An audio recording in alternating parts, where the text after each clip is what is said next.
Le ministre de la Santé Aurélien Rousseau va officiellement relancer les négociations conventionnelles avec les médecins libéraux, en conflit avec le gouvernement, en adressant mardi une lettre de cadrage à leurs représentants syndicaux dans laquelle il confirmera renoncer au contrat d'engagement territorial.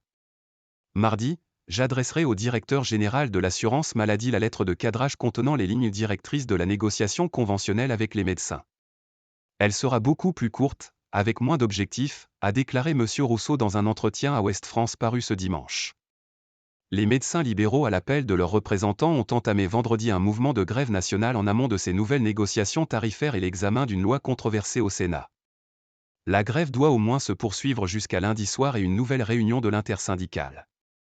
Il n'y a aucune surdité de ma part à ce qui se passe, a souligné le ministre de la Santé dans Ouest France en confirmant dans le quotidien renoncer à un dispositif qui avait hérissé les libéraux, le contrat d'engagement territorial.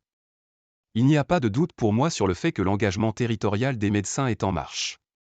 Il y a près de 80% de la population qui est couverte par un CPTS, des réseaux hyperlocaux entre professionnels de santé.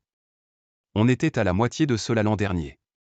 Je ne renonce pas du tout à cette notion d'engagement territorial, mais je pense qu'elle n'a pas nécessairement besoin de la démarche conventionnelle pour progresser d'elle-même, a expliqué Aurélien Rousseau à Ouest France.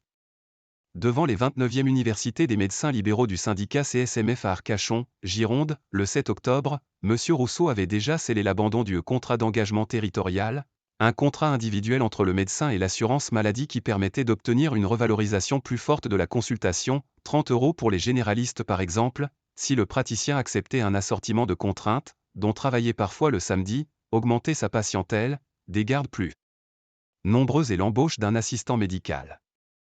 L'introduction d'une forme de conditionnalité, de la revalorisation de la consultation à l'engagement local du médecin, était une erreur, avait exposé le ministre de la Santé.